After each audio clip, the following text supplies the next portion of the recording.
think we have this is turned on. I tend to walk around a lot, so good morning. Audience participation park here. Good morning. Morning. Thank you. Thank you so much for joining me, and thank you so much for inviting me to this incredible collection of folks who have interest in the future of computing for Europe, especially in HPC. It is an honor to be here, and it's an honor to represent RISC-V. So I have to add a go blue. I didn't realize we both came out of Michigan at some point in our careers. I did a master's degree there. So thank you for joining me. I'm going to talk a bit about RISC-V, where we're headed, where we see the industry, where we see opportunity, where we're finding collaboration, and together where we're inventing the future of computing. So let's just take a brief step back in history.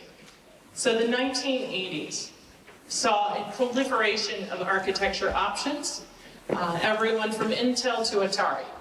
And at the culmination of that, we realized that computing in the 80s really relied on a plug in the wall, a constant supply of energy, of power, and increasing performance. This was the height of our time to spend thinking about Moore's Law. How many transistors can we add, and how can we continuously decrease the cost of computing? Well, since that time, performance has increased, so has power consumption. The 90s and early 2000s saw us advance in mobile, saw us advance in cellular, and saw ARM enter the scene as an alternative to Intel, and really take over in mobile computing. Now we're relying on batteries, but looking for increased compute capability. How many things could our phones do? How many things do we rely on those devices that we carry around to be productive at work, to connect with our friends and family, and to be active in absorbing and understanding the news of the day? We're seeing another revolution. We're sort of at the next intersection. And this is an incredibly exciting time to be part of that revolution, because every one of us can take part. We now have workloads that are demanding high performance, low power, and the ability to be in secure environments, the ability to be in somewhat compromised environments, and a wide variety of workloads that are now calling on the architecture and the processor to be more custom designed. That's not a sweet spot for existing legacy architectures that rely heavily on a proprietary business model. It is not necessarily a sweet spot for architectures that have little room for innovation, or that carry with them a legacy of code. So that's what makes today a sweet spot for RISC-V. These are just some of those workloads. These are just some of the areas that we're seeing invention and collaboration on RISC-V. So RISC-V really is ushering in this new era. It's ushering it in because the business model and the technology are disruptive. So let's think about those two aspects. The business model. RISC-V is royalty-free, open, licensable by all. You do need to be a member to use the trademark, so I do encourage any commercial application to become a member of the foundation. And I encourage you to become a member of the foundation to disrupt the technical aspects. Technically, RISC-V is a very small base ISA, upon which you can add the extensions to serve the workload you're looking at. This means that you're not burdened with all the other aspects that are carried with and forward from proprietary legacy architectures. So by having a modular, simple design, you can technically innovate and disrupt in many different industries across a wide spectrum of applications. By having an open and free business model, you can bring down costs, and you can collaborate for the development of the workload you're wishing to serve. It's not a solo aspiration. It requires an incredible community. And RISC-V has already built an incredible community. These are just some of the participants in that community, and it's something that we are incredibly proud of. It takes this entire village, this entire community, to advance computing for this generation. Not one of these stakeholders is driving the charge. It is only together that we're able to move it forward. And I would add that it is the influence of many different industries, many different participants, from students to advanced research, from commercial interests to open source collaboration. So let's think about this aspect of collaboration for just a second. At one point in time, many nations saw technology independence or indigenous capabilities, or use your favorite word, they wanted to invent it, produce it, and consume it for their country. This is not a geographical proposition in our community.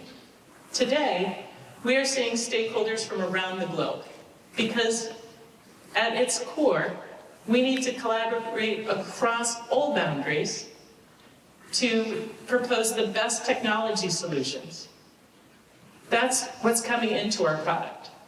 The innovation, the invention, the collaboration.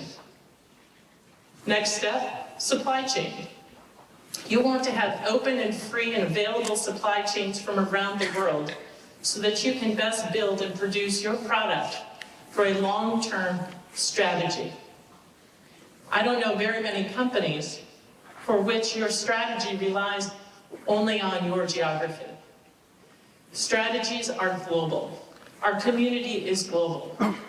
So that also means, once you have your product, you want to participate in global markets.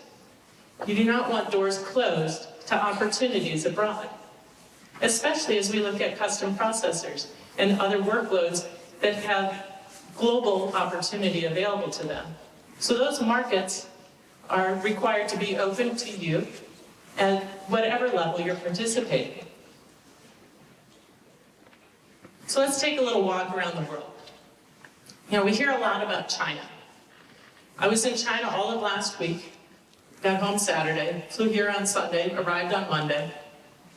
This is the life, right?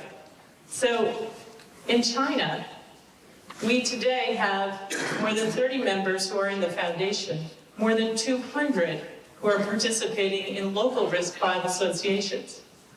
We have an association based in Beijing that is focused on academia and research. We have an association based in Shanghai that is focused on industry adoption.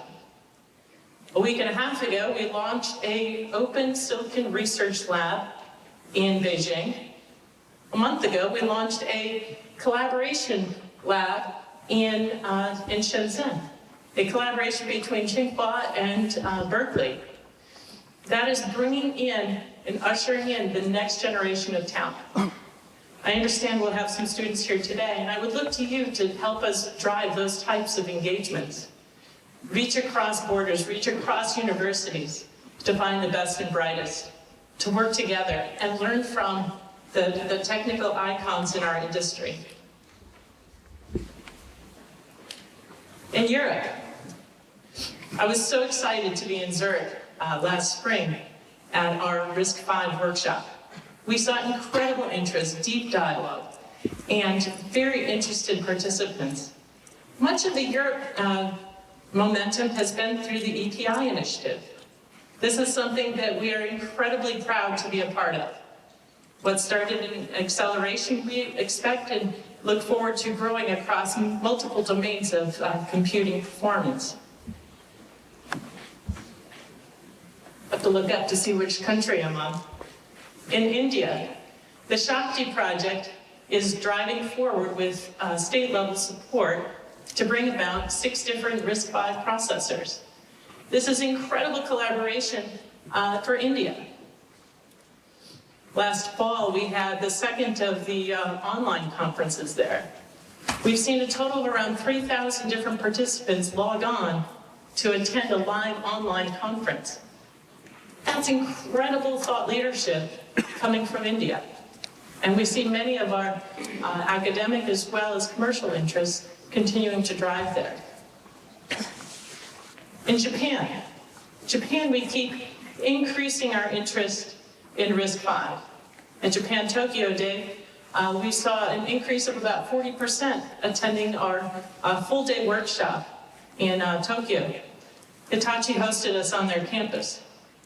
You know, at that reception, the reception was supposed to be 2 hours long. After 2.5 hours, I realized I hadn't moved. I hadn't even had a glass of water. We were absolutely mobbed by interest from automotive, from HPC, and across a wide spectrum of interests stemming from Japan. Japan has long been a friend for open source technology, and they continue to build on their software strengths into hardware. In North America, so today, RISC-V had its roots at Berkeley and continue to grow with both entrepreneurs launching new companies, wildly successful, I might say, and also long-standing technical giants as well. From Google to Sci-Fi, we have tremendous interest and leadership in the RISC-V community growing from North America. Western Digital and NVIDIA have been shipping RISC-V microcontrollers in their products for years.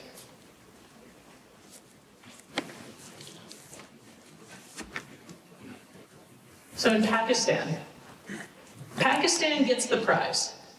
They have had the most attendees at RISC-V events that we've ever seen. Across 2 events in Islamabad and Lahore, we had 3,000 people show up to learn about RISC-V. We signed an MOU with Pakistan, declaring it their national architecture. You know, many don't think the technical hotspot is Pakistan. We are setting up one of the first dedicated RISC-V training facilities in Pakistan. Incredible momentum, incredible interest, and incredible engagement. Engagement not just to learn and say, hey, what is RISC-V? We are far past that question. We have moved fully into how do I get involved? How do I engage? What does this mean for my academic pursuits? What does this mean for my company? How can I be engaged? How can I take advantage of this? The RISCV Foundation is here to help us cultivate that community. We are here to produce and collaborate on technical deliverables, to help us to share in the success and provide, well, now you've seen a sneak peek of who's in. Somehow I can never get that transition to remove from my slides, my apologies. So we are innovating technically, we are collaborating, we are playing matchmaker between organizations, both commercial and public. We are innovating to provide programming for all of our members to be successful. At the end of the day, open source is not a charity. Open source is here to further commercial interests and to remain alive and prosperous at the technical edge. We are here to help with commercial success. Without that, we have no future. So here are those members again. You know, in 2019, we grew 130%. That's a lot. That's a lot. We've already continued growing past that. At the end of the year, we were at 462 members, and today we're at 495 members. I'm signing a membership agreement nearly every day, sometimes multiple. It is incredible to see the variety, the diversity of interest in this technology. Here's a snapshot of what that looks like. As a foundation, we are racing to try and keep up with the diversity of our community, and we are looking to do some better tracking. If you add up these numbers, they don't actually add up. but we are working towards getting stronger data points to help you understand who is part of this community, who may I collaborate with, and to keep driving this blue line upward. We truly believe that we have an opportunity to disrupt the processor industry, as well as disrupting many industries that rely on technology. You know, prior to the talk, we were talking a little bit about sustainability. Sustainability of a technology, sustainability of environmental interest, sustainability of social interest, providing opportunity, and enlisting the engagement of folks from entrepreneurs to long-standing technical giants. I was in Estonia this last fall, and I was in about 50 different places last year. And in Estonia, it was really mind-opening for me. I asked the group that was gathered there, you know, how many were engineers? Every hand shot up. I asked, well, how many of you are entrepreneurs? Every hand shot up. Okay, dial back 10 years and imagine that level of entrepreneurs, of new companies being formed in the semiconductor industry. The barriers have come down. We are leveling the playing field so that everyone may participate and build on their dreams to bring computing power to the far reaches of workloads that we're attempting today. Whether it is IoT, or HPC, or mobile, or autonomous vehicles, or AR, VR. Name your domain. If there's technology involved, there's probably a pretty good shot that RISC-V has the potential to disrupt that. We've seen lots of disruptions in our time, ranging from car sharing to hotels, to taxi cabs, to payment options, to vehicle functionality. There's so many disruptions that we touch in our everyday lives, as well as what we touch commercially. And RISC-V has a clear role to play in that. Joining a foundation is important, and running a foundation to support the success of all of our members is incredibly important to us. These are 6 of the programs that we are rolling out and that we've already started on to help support your success. First and foremost are technical deliverables. We need to ensure that we are collaborating and framing the technical building blocks that can help you be successful. So we are working together on extensions to the base ISA. We are working on security and safety. We are working on HPC-specific domains, and we are continuing to grow our technical tools and resources to design and go to market. Compliance and verification. This is an important area to ensure that the designs that you produce are compliant to the base architecture specifications. This is important to ensure that whatever you are bringing to market is interoperable and compatible with the other aspects of the market. So compliance and verification is very important to us. Visibility. This is not about visibility of the foundation. That's part of it, to show our growth within the industry, to help you garner more interest in the products and strategies that you're deploying. But it is also the visibility of the momentum all of our members are having in the market. So you'll see visibility transpire in analyst relations, in events, in blogs, in social media, in other ways that help us to showcase the progress that we together are making as a community. Learning and talent. So I understand there should be about 100 students coming in today. I'm not sure that they'll all be here for the 8:30 session, but I understand that the students will be coming here today and that we have students around the world who are engaging in this. We are very interested in opening and sharing curriculum across universities to help bolster university participation from first-year students through research and to continue to cultivate talent on RISC-V.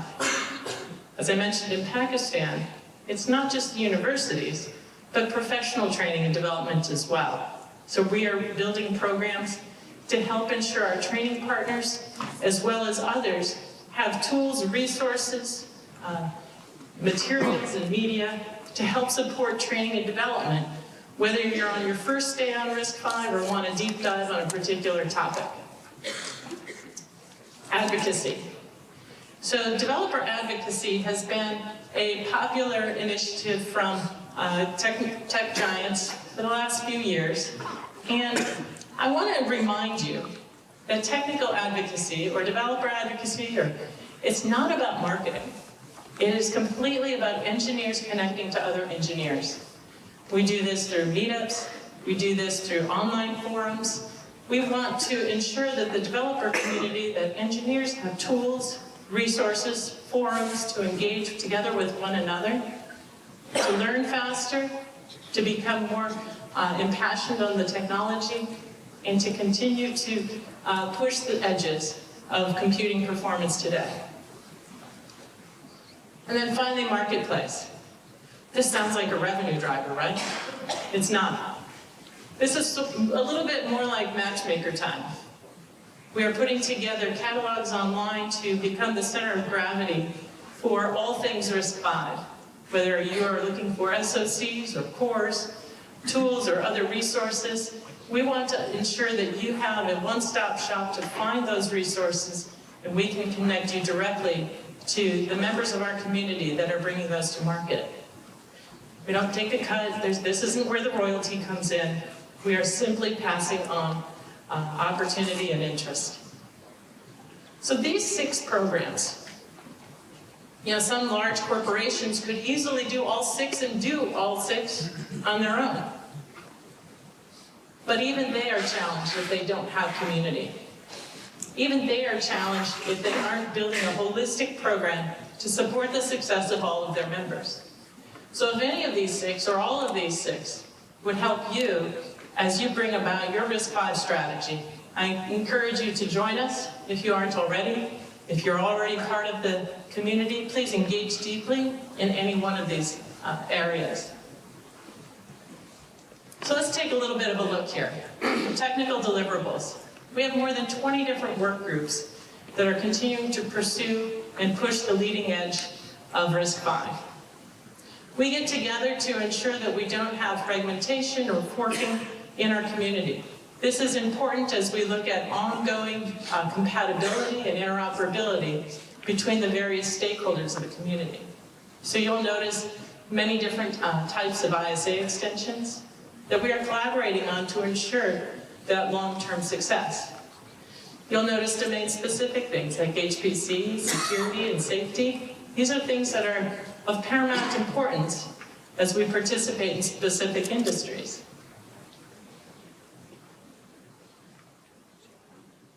Here's one of those things. So in December, we announced the first compliance framework. This is available now, and we're continuing to work on and develop the next version of this as well. So this is something to help you understand how your innovation fits within the larger frame. On visibility and marketplace, there are dozens of RISC-V events going on around the world every day. In particular, we have our global summits. We participate in RISCV Foundation events specifically, and we participate in industry events like this one to ensure that we are helping to bolster our members' ability to bring about their strategy in RISC-V. In addition to events, we also are home to many different blog posts and amplifying the success of our members. If you're looking for your voice on RISC-V to be heard, please connect with us and we'll make sure that we help you amplify that. The online marketplace is already up and running.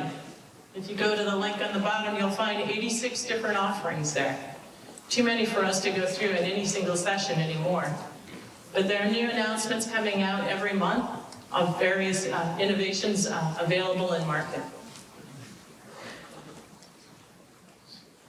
I mentioned that we are interested in cultivating talent and in amplifying the success of our developer community. We today have about, my latest count, 2,400 members in our meetup groups around the world. There are 20 different meetup groups going on around the world.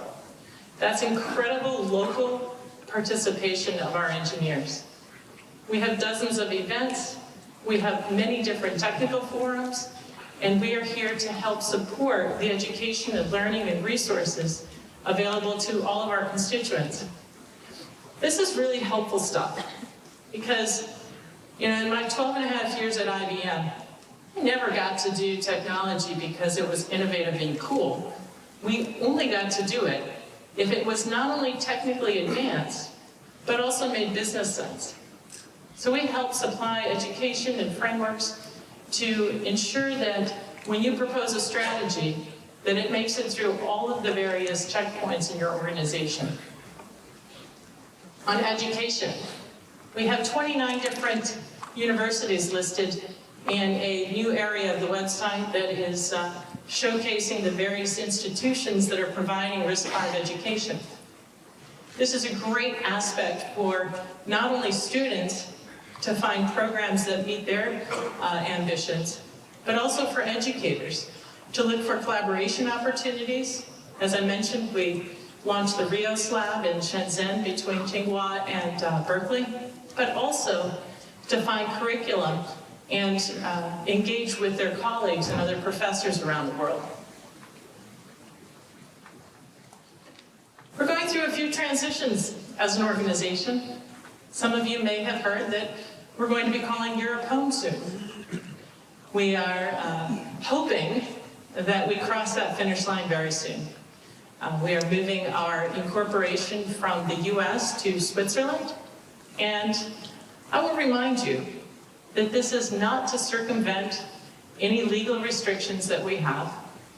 In fact, everything will remain pretty much the same. The reasons that we are moving our incorporation to Switzerland are to calm the anxieties that have been caused by geopolitical disruption across industries. We want to ensure that we have a long-term home that is open and available to all with no barriers. Second, we are opening our technical development. So this means that we previously had inherited a structure in the foundation whereby we would have confidential development with open deliverables.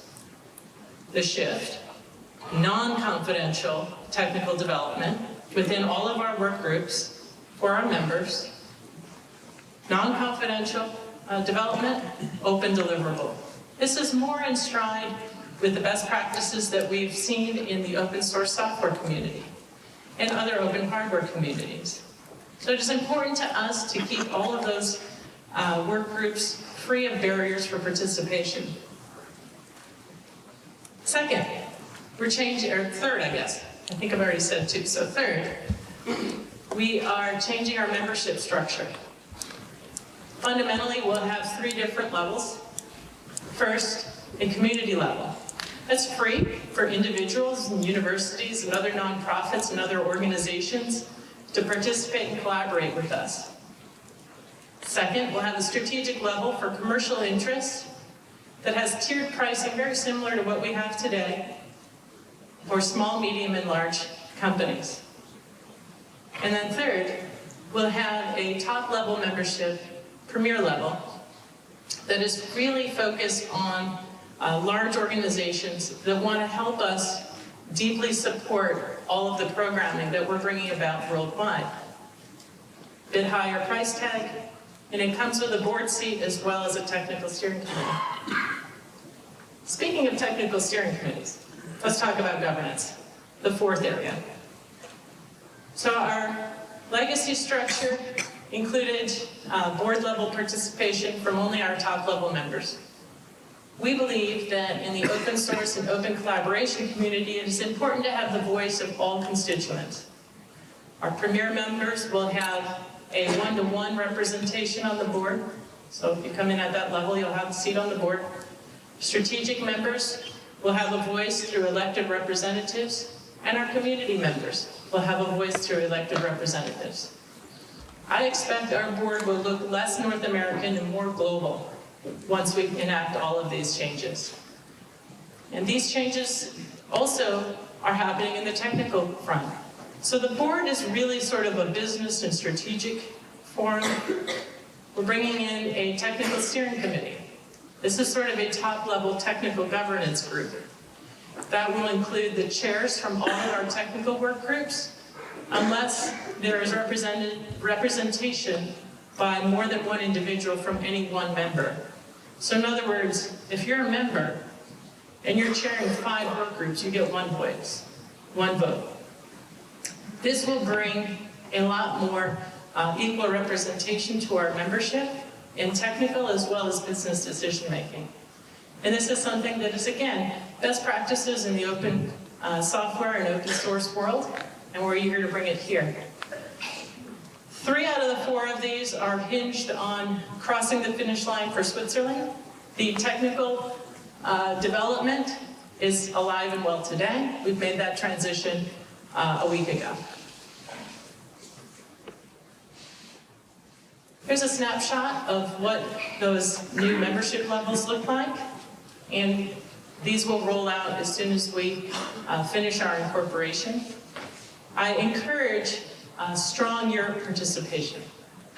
We are looking for additional leaders within the European technical community to join our board, to join our technical steering committee, and I hope that you and your organizations will consider playing a vital role in that. This is a bit of the end of my remarks, and I hope that you'll connect with us. We're on Twitter, we're on LinkedIn, we're on WeChat, WhatsApp. I don't do a lot of Facebook for work, but would invite you to contact me directly, engage with us, engage with the foundation, keep in tune with our website with all of the latest news, latest listings of cores and SOCs and other deliverables, as well as the academic community. I encourage you to join our HPC special interest group, our academic special interest group, and we're happy to hear your proposals on other forums that you'd like us to help host as part of the foundation.